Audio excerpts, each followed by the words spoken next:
There's certainly a sense that Fergie liked to have fun, she liked to sort of play jokes, but actually it began to wear rather thin. She's like a sort of steamroller that just keeps going. And her other half, Prince Andrew, the Queen's second son, and by all accounts her favourite. He was the pin-up boy, if you like, of the royal family. He's the one who got the looks, and he was a good-looking young man. Together, they make up the most controversial couple in the royal family.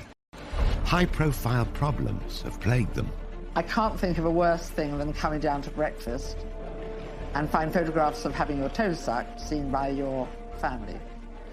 Prince Philip was apoplectic and swore that she must never step across the threshold of Balmoral again. They've reeled from one disaster to the next. They're in a bubble. They've both had so much controversy. It's them against the world. So why has it gone so wrong for the royal couple?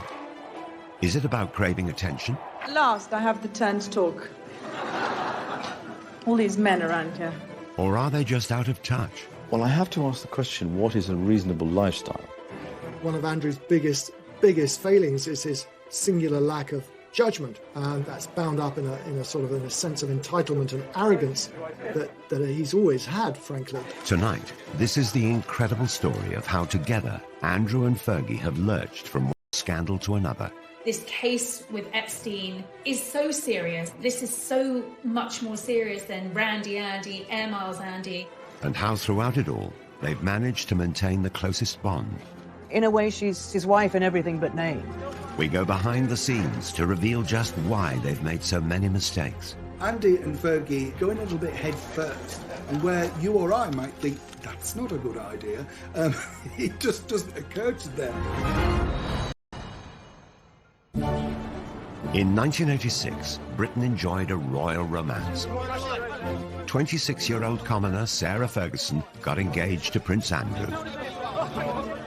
The polished performance followed hard on the heels of the appearance of a palace official with the universally expected announcement of their engagement mid-morning.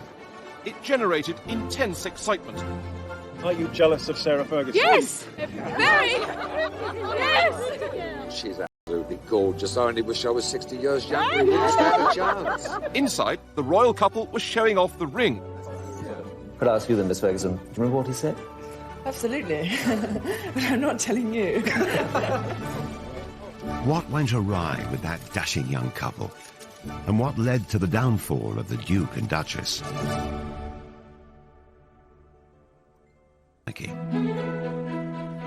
Her father, Major Ron, was polo manager, initially to the Duke of Edinburgh and later Charles. Sarah and Prince Andrew were friends as youngsters.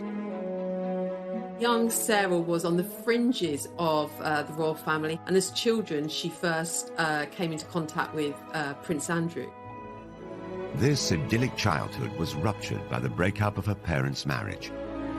Her mother, Susan, a former society beauty, caused a stir when she ran off to Argentina with a dashing polo player.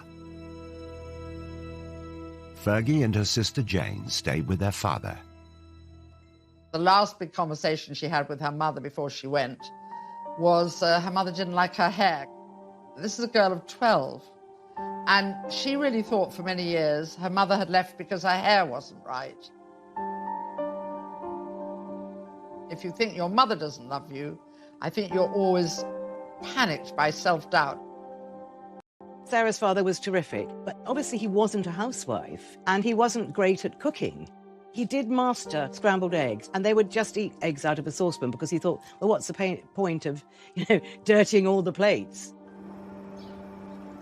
After her emotionally difficult teenage years, Fergie moved to London and shared with friends. There'll be an announcement this week. Her flatmate adored her.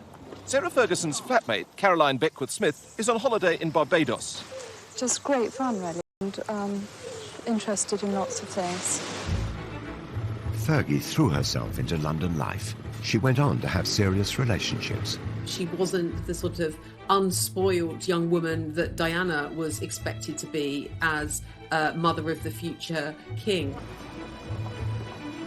As Ron Ferguson famously said, of course she's got a past. She's 25, 26 years old. If she hadn't got a past, then there would be some serious questions to ask about. dated a stockbroker, then lived with a millionaire called Paddy McNally. She enjoyed the jet-set lifestyle in his chalet in Switzerland. She and McNally, who was a widower with 2 young sons, fell in love, and they had a fairly lengthy romance. But McNally was much older, almost 20 years older than Sarah. He was very rich. Fergie likes very rich men and was living a good lifestyle. But I don't believe for a moment there was any question of McNally proposing to Fergie. The romance and lifestyle came to an end. But in 1985, she found her prince. Although Fergie and Andrew had crossed paths in childhood, they'd had very different upbringings. Well, Andrew has a unique place in royals of Queen Victoria's reign. She and Andrew had a very close relationship. He's constantly described as the Queen's favourite son. They are extremely close, and in a way closer than Charles and Anne ever were. He was spoilt, and Andrew was pretty assured of himself. He knew what he wanted, and he made sure that he got it. He had the looks, he had the physique, and you either liked him or you didn't like him. I think a lot of people didn't like him. If some of his fellow pupils didn't like him, the same couldn't be said of women. Prince Andrew had already been christened with a number of nicknames regarding his life. Randy Andy is the best known. The Prince has a practiced eye for the ladies, and his romantic adventures have been well publicised. The gossip columns make no mention of a serious romance at the moment, possibly because the list of temporary romances is so long. Andrew had served as a Navy helicopter pilot during the Falklands War, then later moved to HMS Brazen. His helicopter is a Lynx, which he's nicknamed the Hussy, as in the Brazen Hussy. He was one of the country's most eligible bachelors. Here was our hero wartime prince who came back from the Falklands, dashing and handsome with a rose clenched between his teeth. He was incredibly good-looking in his youth, and he was very popular with women, and he had an eye for women. The organisers of the sports display hadn't forgotten the prince's reputation with the girls. 12 of the most shapely danced before him, and the prince's face said the rest. Prince Andrew had had a rather checkered love life. He'd been in a relationship for a long time with Ku Stark, the American actress. Ku was an absolutely beautiful young woman, very much in love with Andrew, but she wasn't going to fit the bill for a royal bride. Although there had been rumours of marriage, the couple split. He was 26, he was at an age where the Queen really wanted to see him start thinking about settling down, and Sarah came into his life at just the right time. In 1985, Fergie appeared on the dashing prince's horizon, and the matchmaker was none other than Princess Diana. Diana and Fergie had met when they were younger, and Diana actually wanted Fergie to be her lady-in-waiting, but she was turned down, as she said, by the men in grey. So Diana thought, OK, I will get my own back. Ascot was coming around. Diana suggested that Fergie join the royal party, and Andrew met her, and they clicked right away. It was a fast match, a pretty quick romance. It was clear they would not be a traditional royal couple. Sarah and Andrew fed each other what the Queen and other members of the royal family made of it, but it was something that they plainly both remembered because it was brought up in their engagement interview some nine months later. We were made to sit next door to each other at lunch at Ascot. Yes, and you made me eat chocolate profiteroles, which I didn't want to eat at all. I then didn't have him, so I got hit. Then Very it started hard. from there. I think that's probably where it... I was meant to be on a diet. They were both keen to set the date for a royal wedding. I would very much like it to be in the summer. And so would Sarah. Sarah more so, because I think that... Get on with it. Get on with it and get it out of the way. She was often contrasted with Diana, and in those early days, Sarah came out of the contrast rather well, because Diana was seen as rather pale and wilting, you know, this delicate flower, whereas Fergie was robust like the wife of Bath. How did they look to you on TV? Oh, smashing. Really relaxed. I think they did really well. I hope it goes as well as they did for Di and Charles. Sarah Ferguson was going to be a Navy wife, and as she was from a military family background, it seemed a perfect match. The Queen approved of her favourite son's choice of bride. Westminster Abbey, the focus attention tomorrow, and where today the more intrepid spectators have already staked out their patches to get a good view. On a hot July day in 1986, the country celebrated.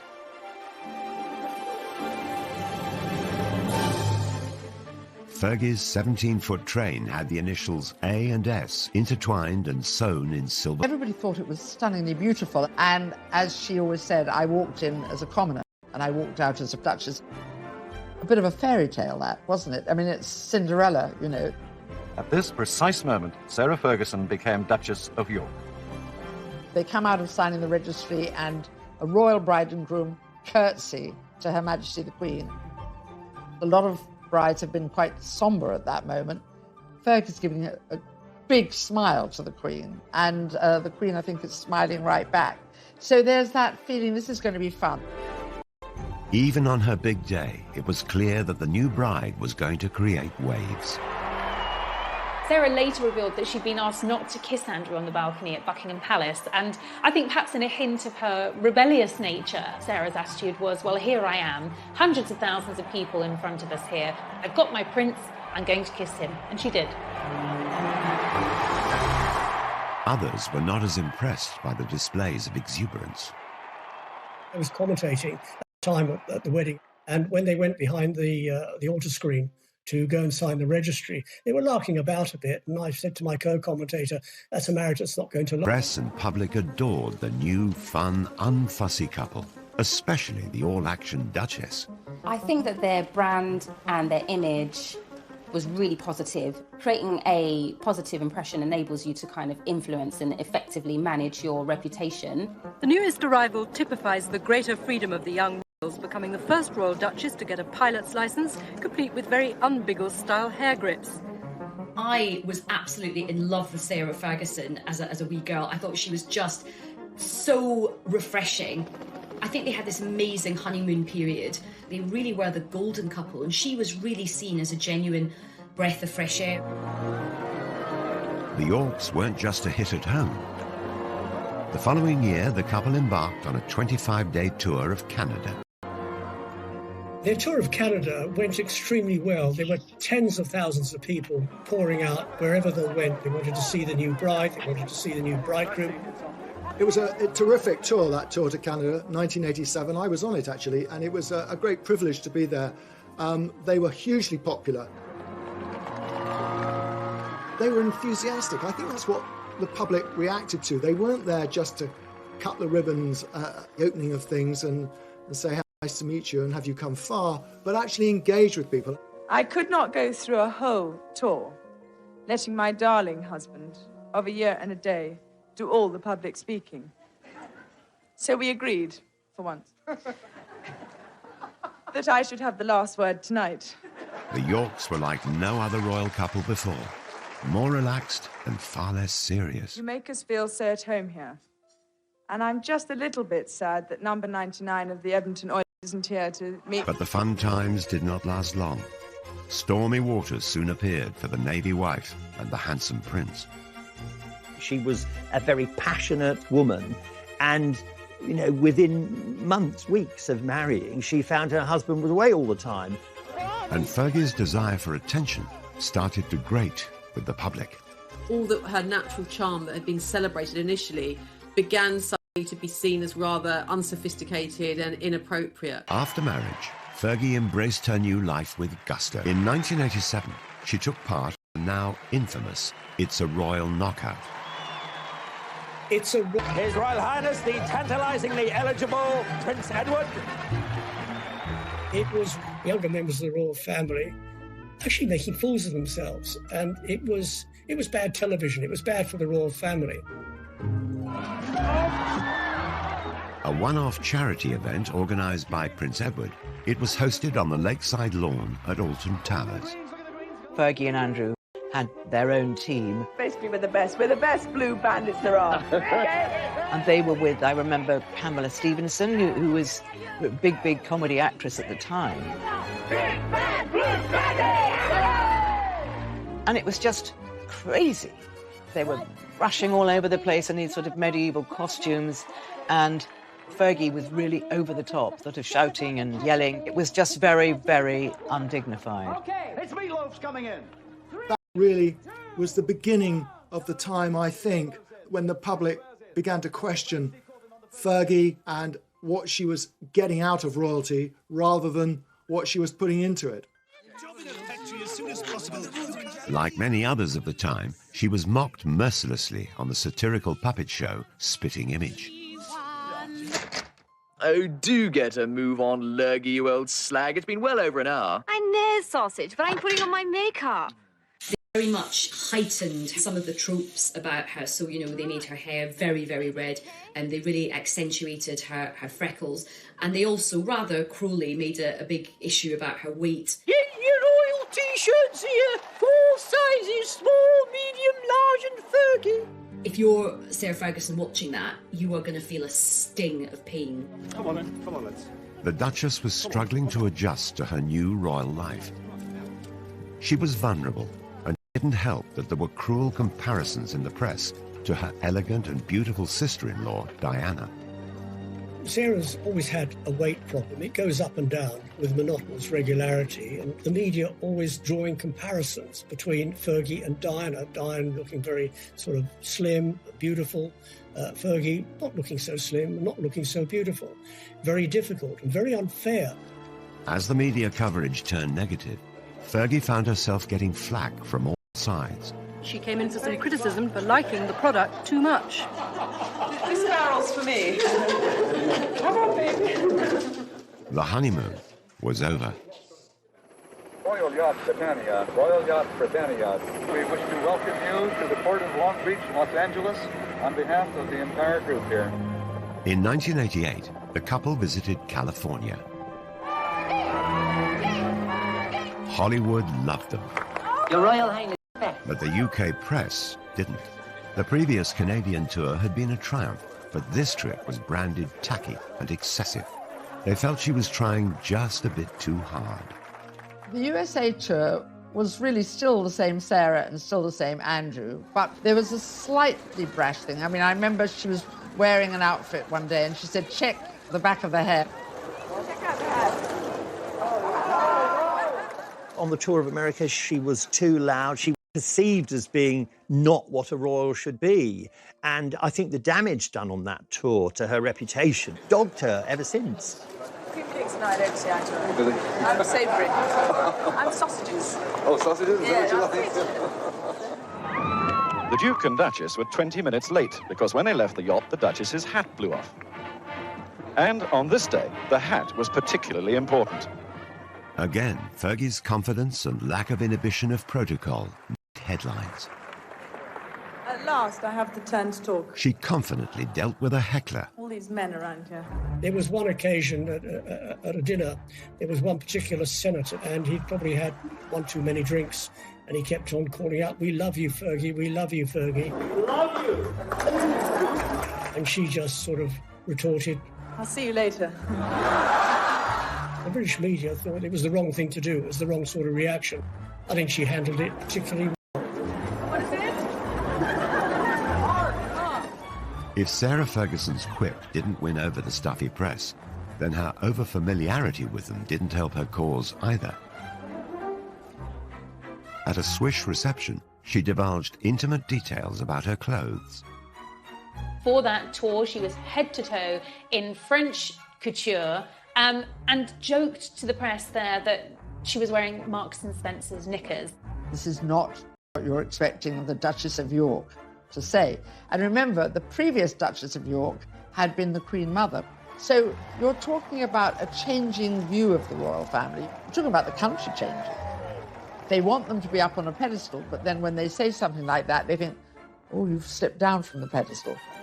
Back home, the continuing attention-seeking gaffes didn't go down well, and the press began to worry Fergie was somehow leading Diana astray. There's certainly a sense that Fergie liked to have fun, she liked to sort of play jokes, but actually it began to wear rather thin, and she was seen increasingly as a bad, unsophisticated influence on Diana and Prince Andrew, and something of a loose cannon. The Royal Duchess and Princess Diana were caught larking around at the races. There was an iconic picture of them at Ass behind. It was a great shot. But I think, obviously, that was another opportunity to say, you know, she was a bad influence on Diana, which it actually really wasn't true. Never learn, do you? Fergie had a love of foreign holidays, particularly skiing. She's renowned as the finest skier in the royal family, and today only the best amongst her party could keep close to her. Can't get any closer, we'll fall over. Hang on a minute, we're just doing this thing. In Switzerland, the two royal couples posed for the press. Again, it looked like the Duchess was a poor influence on Diana. They were on a slope of a mountain, and I think, and it was snowing, and Diana was slipping a bit, and then Diana and Fergie slipped into each other, sort of on purpose. They were really larking about, and they were just wonderful pictures. Did you get that? And then Charles got annoyed because he thought it was undignified. That came back to haunt Fergie, those photographs. It wasn't all bad press. So have you managed to name your baby yet? No names? Was it quite an ordeal yesterday? It was a long time, wasn't it? It was a long time, but she came through it very, very well. You looked very worried earlier in the day, sir. That's because I was on my way to the dentist. So, 2 years after their marriage, the Yorks celebrated the birth of their daughter, Beatrice. Eugenie followed 2 years later. God save the Queen! Our wishes to both the baby, to the father and the mother. But the happy family didn't last long. Prince Andrew was away at sea for many weeks of the year. His posting follows 3 months of specialised training, and the Duke will now lead a flight team aboard the frigate for around 18 months. In the early years of their marriage, Andrew was serving as a naval officer, which meant that he was frequently sent away. And for Sarah, that meant being at home at the palace on her own for long periods of time. And in fact, she later recalled that she got to see her husband 40 days a year. The rest of the time, he was absent. It's terrible. I mean, you're going away and leaving what you love behind. It's a fantastic job for a single man.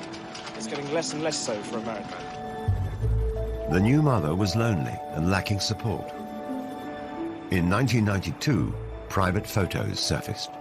A cleaner found a set of holiday snaps showing the Duchess and her 2 children with a Texan, Steve Wyatt. Wyatt was handsome and attentive.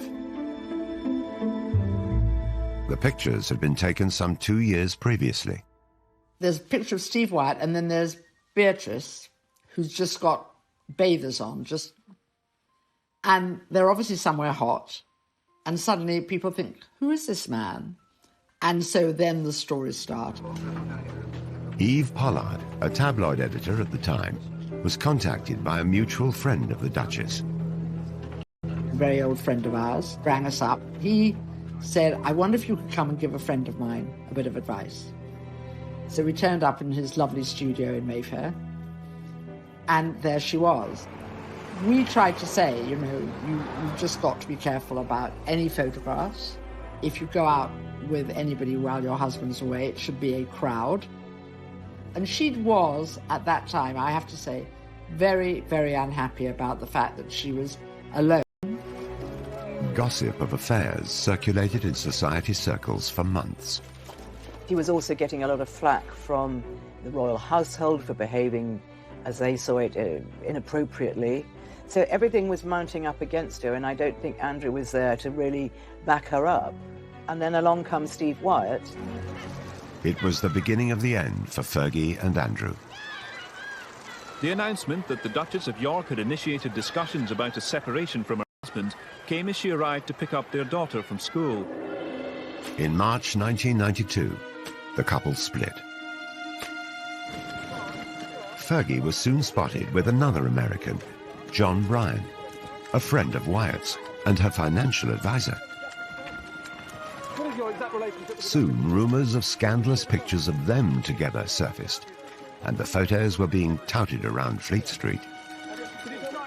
The night before publication, I went to see Brian. I sort of laid down these pictures, and there was a great intake of breath. Oh, God. And he immediately went off into the bathroom, shut the door, and even though the door was locked, I could hear he was calling Sarah in Scotland and telling her that it was worse, far worse than he thought. He obviously was a little bit more than a financial advisor, as we saw from those photographs taken in the south of France with him sucking her toes. Whether he was looking at her toes as a new form of abacus or calculator remains to be seen. But it was the sort of nail in the coffin when it came to Fergie and Andrew's marriage. It was a sellout scoop for the Daily Mirror. 300,000 extra copies were printed, and as the public snapped them up, the newspaper was unrepentant.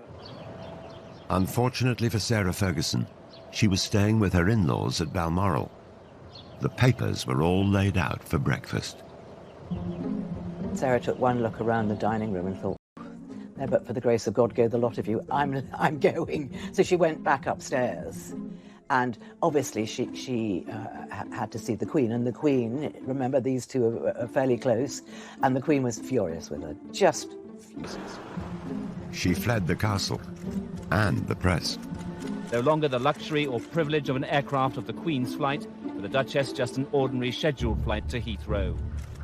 It spelled the end of Fergie's life as a royal, and that was absolutely devastating for her.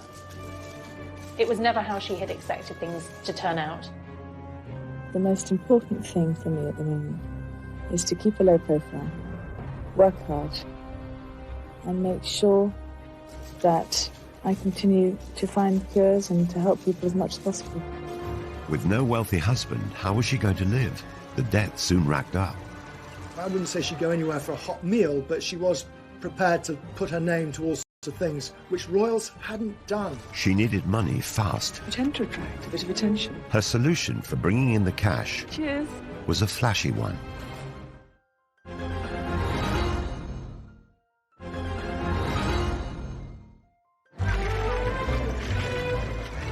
The Duke and Duchess of York announced their divorce in May 1996. By August that year, Sarah Ferguson was no longer able to use the title Her Royal Highness.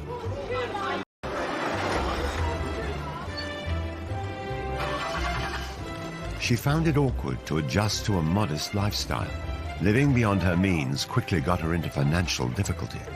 You know, she's cast out of the royal family.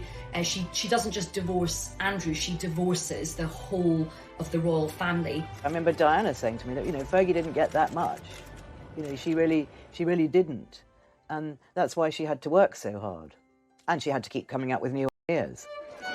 In typical fashion, she made light of the negative press. It really bugs me that every day I have to read that I'm a millionaire 3 times over. God, I tell you.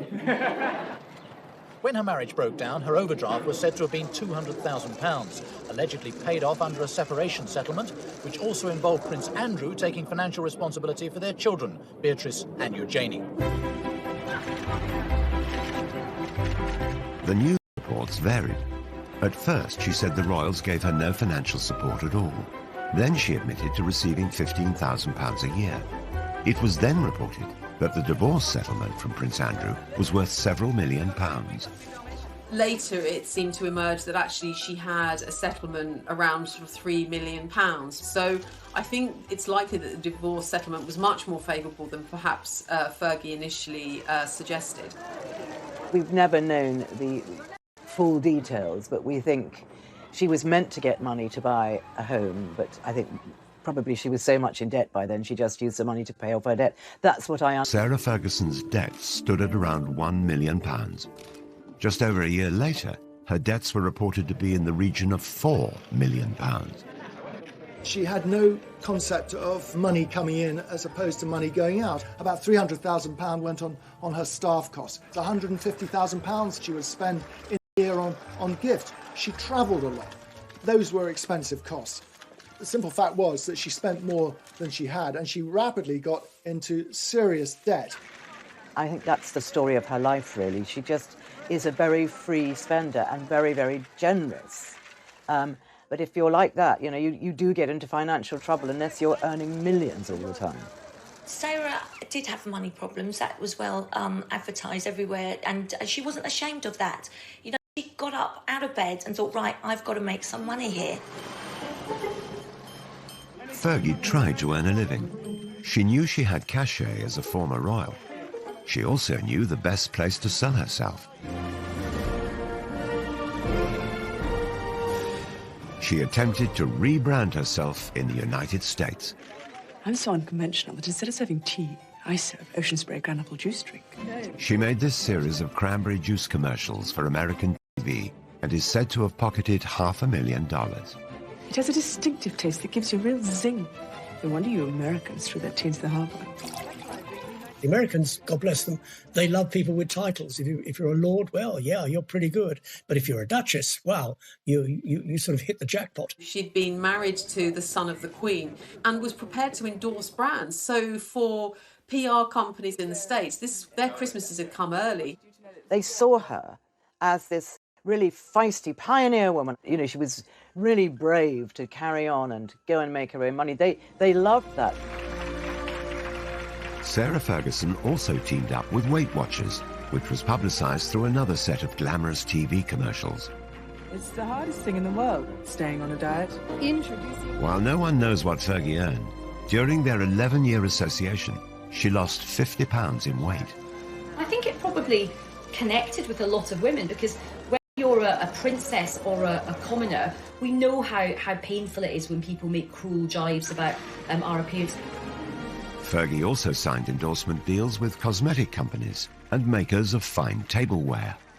She was a spokesperson for Waterford, you know, china and ceramics. She was a spokesperson for Avon makeup. Brands wanted access to Sarah's royal connections and the kudos that would bring to their brands. So she was hot ticket. She was really in demand. Fergie was a success in America. She was a duchess in debt, but tomorrow Sarah Ferguson will announce she's close to paying off her overdraft with Coutts Bank, around £4 million of it. Then, in 1998, Fergie landed a plum guest role in one of America's most successful sitcoms, Friends. The fourth season finale of the worldwide TV show was watched by 20 million viewers in America and nearly 7 million in the UK.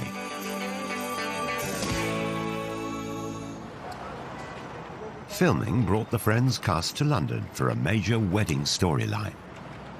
The character Joey photographed Chandler outside Westminster Abbey. Then who should turn up among the stars but the Duchess of York? They may call it a bit part in the business, but she could have been paid as much as £900 for an hour's performance. Jay says you don't really like his hat, but I think it's kind of dashing. The fact that Sarah famously appeared as herself on an episode of US TV sitcom Friends, I think was a key positive moment for her. Appearing on the episode of Friends for some people would be the ultimate kind of cult appearance, and I'm sure her daughters thought it was amazing. Fergie, baby! But, this was not becoming of a former royal princess to appear on, an American sitcom. Of course, really, if she'd had any kind of royal status, she certainly wouldn't have been allowed to have performed in Friends. I think actually out of all the TV projects that she did, the British public warmed to her for doing this one. This wasn't hugely embarrassing. Even so, Fergie had profited from her royal status. The royals put their names to organisations and charities. Sarah was using it to make money, which upset the royals terribly. Making money from her royal status was one thing, but Fergie went a step further and cashed in on the story of her royal private life. The fact that she went out into the commercial world, as long as she wasn't besmirching the royal family, wasn't trading on secrets and telling stories out of school, that they had to live with it. But as soon as you start sort of saying things that patently aren't true, then that is upsetting. Sarah Ferguson published her autobiography, My Story, in 1996. She told the world that she'd been made to feel unwelcome in Buckingham Palace and revealed secrets about the breakdown of her marriage to Prince Andrew. The Queen is said to have been particularly displeased, as is Princess Margaret and Prince Philip. So the real big guns in the royal family are really, really upset by all of this. A new book meant a promotional tour, and Fergie was back off to America. You were sitting in the palace, and you felt a sense of hatred for yourself. That doesn't compute in our Princess Cinderella Duchess mind. You understand? Okay, so that is the fairy tale. That is the fairy tale. But then comes the realism that you actually you didn't marry to get the fairy tale. You married a man. You fell in love and you married the man, and then you've got to come to terms with the fairy tale.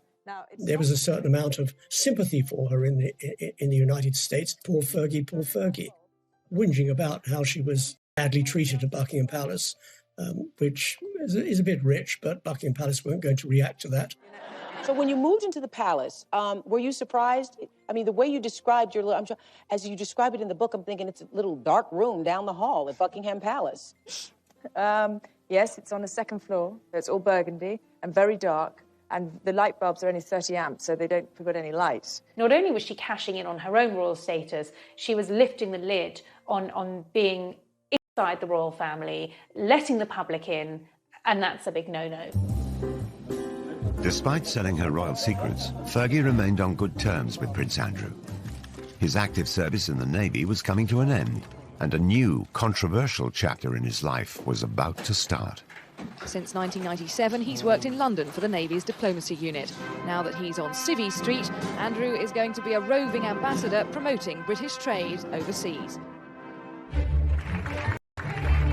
Fergie's ongoing quest to make money played out in the media. But there were more PR disasters on the horizon, and this time, a scandal of epic proportions. She'd done something very, very stupid. I think she really had to lay her soul bare in order to sort of exonerate herself from what she'd done.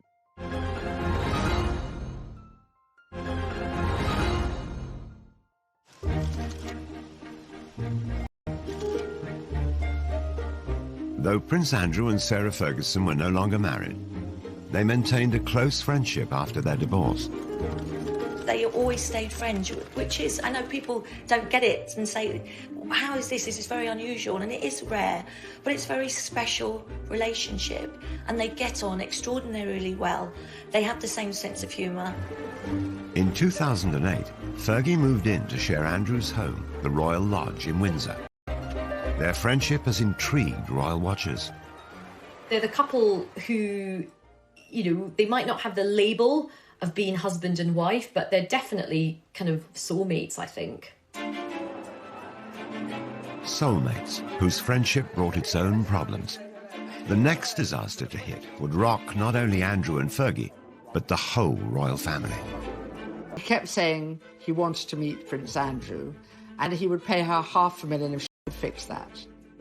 Posing as an Arab businessman, Mahmoud had played out hundreds of undercover stings on high-profile personalities since the early 90s. Victims were cajoled into making embarrassing confessions or trading illegal substances. The fake sheikh operations were often criticized as entrapment. He would do these meetings at the Savoy, the Dorchester, all these glitzy places, and so many celebrities and other royals got stung by him. Fergie was likely targeted because of her well-publicized money problems and her friendship with her ex-husband. By 2010, Prince Andrew had retired from his successful naval career and had a new role as a special trade envoy for Britain. Okay, of course. So you need 500,000 in. Yeah, but that's in wire transfer. That has to be wire transfer, I mean, obviously. The News of the World set up a sting to secretly record Fergie. Despite the grainy and low-quality footage, she can be heard offering access to Prince Andrew. £500,000 when you can, to me, open doors. Big Prince Andrew? Yeah. Is that a deal? Yeah. What she was proposing and what she was saying she could do, and using Prince Andrew basically to shake down some money from a man who she thought was a very rich foreign investor, but in fact was an undercover journalist. It's one thing to be, trading off the fact or the fact that you had once been a member of the royal family, but what is not really appropriate is the fact that you're no longer a member of the royal family, that your ex-husband has a sort of governmental ambassadorial role, and you're offering access for huge amounts of cash. Prince Andrew knew absolutely nothing about what was going on. This is something that Fergie had arranged all by herself and was going to present it as a fait accompli. But, you don't sell a member of the royal family for cash. But the fake sheikh had caught far worse on camera. After agreeing she would be paid a £500,000 fee by wire transfer, Fergie was seen accepting a cash deposit of just under £30,000. she left the ill-fated rendezvous with the suitcase containing the cash. She'll give it back, but her reputation is in tatters. When you looked at it, she was obviously distressed, she was smoking, she was drinking, and he was there with this sort of suitcase of money. I think out of all of the embarrassing deals, this was the most serious. Andrew had no option but to completely distance himself from this. It was very embarrassing for the royal family. In 2016, the fake sheikh was himself exposed as a law for evidence. Did you lie to get a front-page headline? What do you say to that, Mr. Mahmood? What's your reaction? Mahmoud was convicted and sentenced to 15 months in prison. But his sting on Fergie had done its damage. She apologised to the Queen, she apologised to Prince Andrew, and she's got this extraordinary ability to bounce back. And she did bounce back. Prince Andrew, stood by her, and it was Andrew who sort of came to the rescue and set up a programme whereby Fergie could repay some of the debts, and that's how Fergie got through that episode. Fergie made a public apology. Fergie had to try and defend herself, and in typical Fergie fashion, she went onto the networks to do it. She went onto the Oprah Winfrey Show and reflected with Oprah on what had happened. They watched a playback of the entire fake sheikh video before Fergie made dramatic revelations about her state of mind. Because I was in the gutter at that moment. So I know exactly, I'm very aware of the fact that I'd been drinking, that I was not in my right place. People love Oprah, and I believe that by speaking to Oprah, Sarah felt that it could have a positive impact on her. She really had to lay her soul bare in order to sort of exonerate herself from what she'd done. And it was extraordinary that she did it. It was a very, very brave thing to do. But then she'd done something very, very stupid. It was kind of like the ultimate collision of a royal and reality television. So, of course, people loved it in America. You have to respect her for that, because that really takes guts to be able to do that. I think I'm authentically myself sitting here right now, and I'm going to give it a good shot. Somehow or other, she managed to turn the tables. I don't think she meant it to be, but it turned out to be an absolute masterstroke. In the years following the fake sheikh scandal, Sarah Ferguson claimed she'd lost around £40 million worth of earnings from cancelled celebrity engagements because her reputation was so damaged. She started legal proceedings against the owners of the News of the World, but it's reported that after 3 years, she abandoned her case in 2019. It's unfortunate that she was caught in a sting, but not the first one to be caught in a sting, and certainly probably won't be the last one.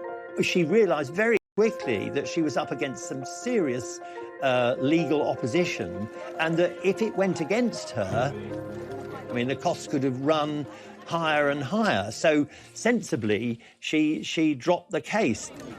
Ferguson was still close to Prince Andrew, each still supportive of the other. They were so close that some royal watchers believe a reunion could be on the cards.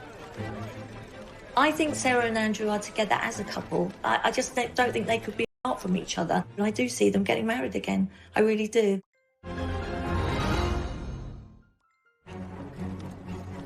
Disaster after disaster. But remarkably, Andrew and Fergie remained close. It has to be the most extraordinary relationship that there's ever been of a member of the royal family.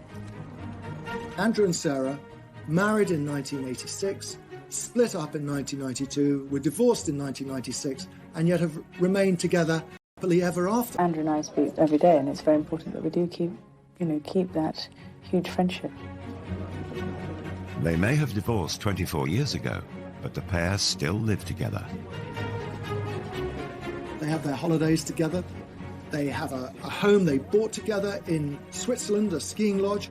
And in fact, they now spend most of their time together.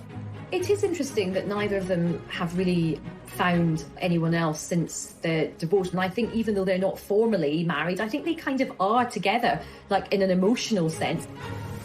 Their intertwined lives have raised many questions about their relationship.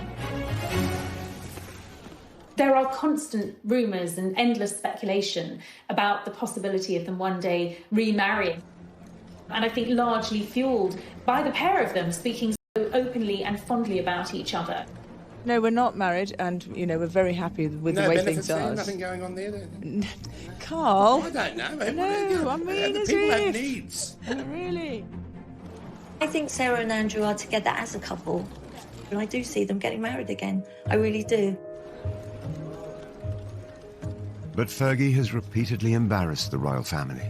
So could she ever be accepted back? Fergie did upset a lot of people. I mean, chiefly among them, I would say, Prince Philip. You know, nothing would ever happen while the Duke of Edinburgh is still alive. Such is the grudge that he still bears against Sarah. Fergie may never be able to win over her former father-in-law, but it does appear that the Queen is slowly welcoming Fergie back into the royal fold. Queen still has a soft spot for Fergie, and very occasionally Fergie is invited up to Balmoral. After the Duchess was excluded from William and Kate's wedding, a sign of acceptance was the invitation to Harry and Meghan's. She was ousted for a long time, and I think she found that very sad. Regardless of their marital status, the Yorks continue to present themselves as a family unit. The Prince, Fergie, and the two princesses, and all four attract ridicule. How do I look? Like a puppet of the bourgeois oppressors? Perfect. See you later. I mean, Beatrice's hat, which was unusual, was compared from everything from a loo seat to a pretzel. Just like her mother, Beatrice shrugged off the ridicule and put the hat up for auction, raising £81,000 for charity. It's also been noted that the princesses have inherited their parents' love of the high life. Beatrice and usually seem to spend an awful lot of time travelling at someone else's expense. Usually it often involves private planes or luxury boats. But they do both now have full-time jobs. Beatrice is a vice president for a software company in the States, and usually has a senior position at an art gallery in Mayfair. They want to work. They don't want to be accused of being lazy or leeching off the taxpayer. Fergie and her daughters sought the attention. Prince Andrew, on the other hand, had grown up to simply expect it. He was a prince and wanted to be treated like one. On leaving the Navy in 2001, Prince Andrew took on a new role. He was given a pretty plum role. He was made a special representative for trade and investment, which essentially saw him travelling around the world representing Britain. At the beginning, it was all going very, very well. And people were quite interested all over the world, meeting the Queen's son. Where he fell down is that at the end of the day, when work was over, he went off to play. But you don't play at the taxpayer's expense. It was noted that his trips abroad, supposedly on government business, seemed to go via ski slopes, top golf courses, and other exotic locations. He wasn't called Air Miles Andy for nothing. You know, this is the man who saw fit to take a helicopter ride from Windsor to Kent to play golf at a cost of £5,000 to the taxpayers. The Duke's travel expenses were £4 million during his decade in the role, and his security costs another £10 million. What is an extravagant lifestyle?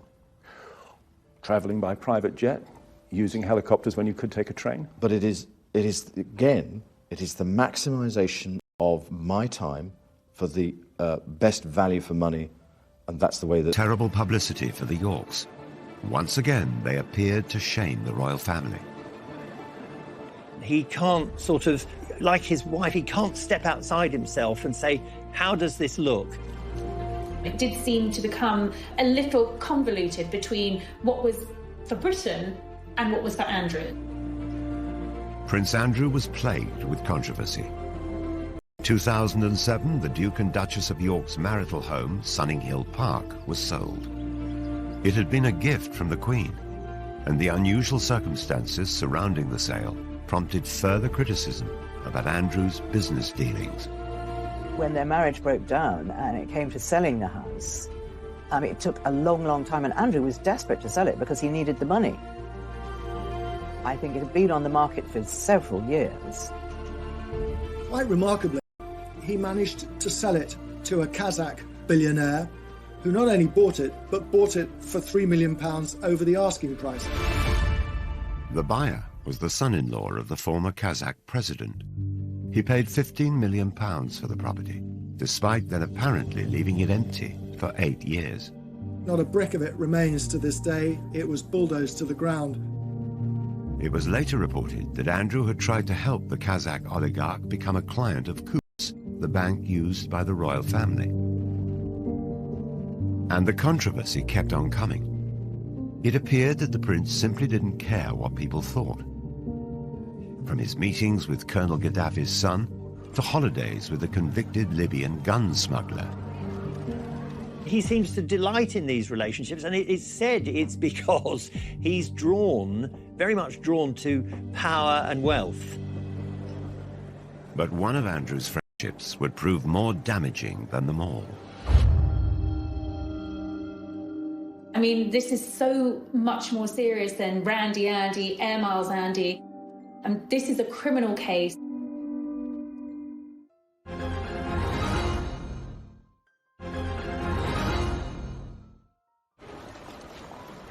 For over a decade, Prince Andrew has been engulfed in the biggest controversy of his royal life, a life that's been beset with scandals.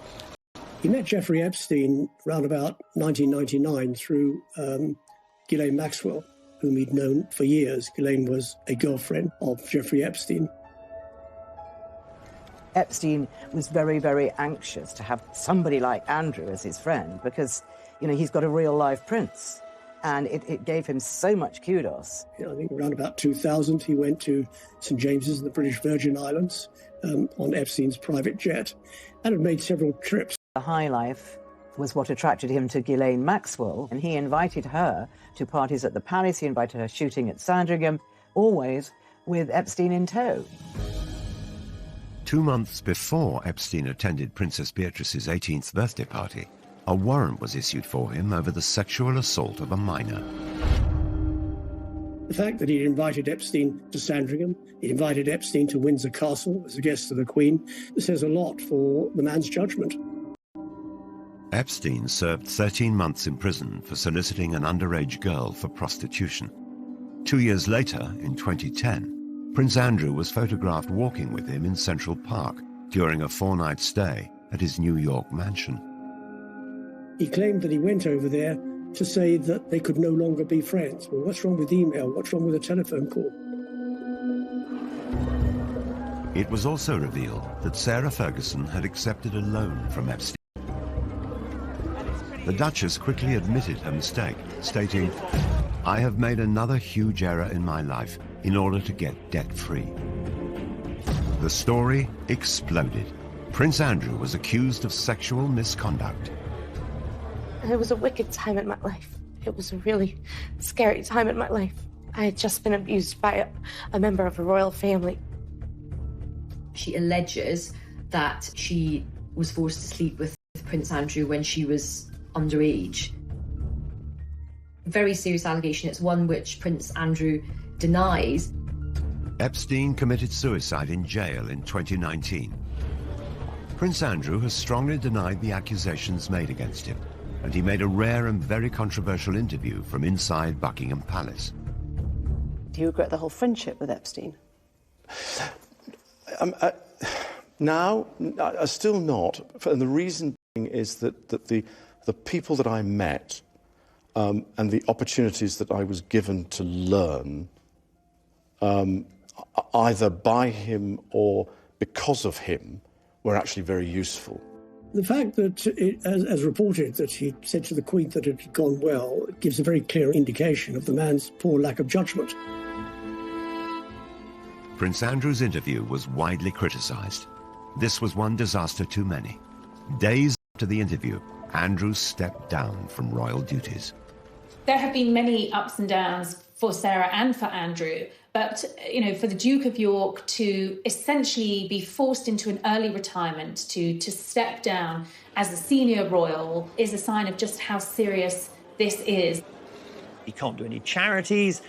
Virtually everyone who had anything to do with him has now... Statement saying the Duke of York expressed regret for his ill-judged association with Jeffrey Epstein. But the story just won't go away. This week, former Epstein associate Ghislaine Maxwell was arrested. She denies the charges against her and any wrongdoing. American authorities have made a formal request for Prince Andrew to speak to them as part of their inquiries. They claim previous requests for help have been repeatedly declined, whilst Andrew's lawyers say his offers of help were effectively rejected. There are clearly questions that need to be answered, and you know, we have yet to see whether the Duke is going to cooperate. There are precious few people standing by him, I have to say. As time goes on, more and more of Andrew's support has sort of melted away, but there is one solid support, and it's Sarah. Sarah Ferguson has defended her ex-husband in television interviews, newspaper articles, and on her social media. It is just shockingly accusatory lies, which I won't stand by and let anybody believe, or I just have to shut it down right now. She knows she's going to get a lot of criticism for standing by Andrew at the moment, but that's what she does. She's so loyal, and she'll do anything to protect her family. Andrew stood by Sarah when she was in trouble. He was remarkably patient, and she is now standing by him.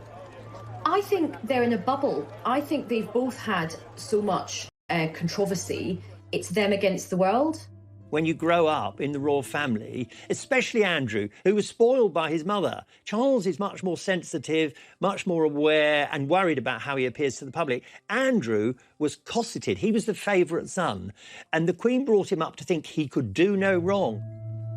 Surrounded by controversy, the future of the couple is uncertain. One of the side effects of Andrew's standing down from royal life is that he instantly lost a means of earning a living. And all the indications are he will never come back as a working royal. But if anyone can bounce back, it's surely Fergie. Again and again, she's experienced humiliation. The one thing that Sarah won't lose is that capacity to surprise all of us. She has done some really impressive charity work, and you know, her children's books have done well. She's trying to forge out a new career in the film industry. I would say never with Sarah. Every day I'm going to do story time with Fergie and friends. Fergie now has another project. She's been reading stories for children online during the coronavirus lockdown. Let's get a bit of magic going here, shall we? She's being really personable. For Andrew, his future might rest more on his ex-wife than he could ever have imagined. Only recently there was a picture on social media of himself and Fergie packing together lunches to deliver to local nurses and stuff. So he's trying to do some good. But again, whatever you put up in this situation is ridiculed. Will it ever be possible for Fergie and Andrew to shake off the mistakes of their past? The scandal from Prince Andrew and Jeffrey Epstein is so toxic, and I do feel that is going to kind of tarnish her. The fact that she's still so close to Prince Andrew, I think that is going to have quite a limiting effect on big future sort of commercial projects. The story of Andrew and Fergie is a sequence of disasters. She sought out attention and indulgence she just couldn't afford. He mistook deference for friendship, his judgment clouded by his status. Throughout, there has been one constant. The Duke and Duchess of disaster have stayed side by side. The next chapter of their lives are going to be very, very different to what's gone before. I think they're going to have to maybe try and enjoy the simpler things in life, and to be honest, they may not have a huge amount of choice. It wouldn't surprise me at all if we get an announcement that they're getting married again. Nothing really would surprise me with Fergie. In 1986, Britain enjoyed a royal romance. 26-year-old commoner Sarah Ferguson got engaged to Prince Andrew.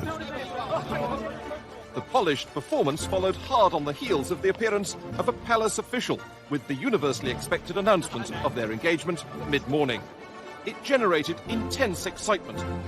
Are you jealous of Sarah Ferguson? Yes! Very! Yes! She's absolutely gorgeous. I only wish I was 60 years younger. We wouldn't stand a chance. Inside, the royal couple was showing off the ring. Could I ask you then, Miss Ferguson, do you remember what he said? Absolutely. But I'm not telling you. What went awry with that dashing young couple? And what led to the downfall of the Duke and Duchess?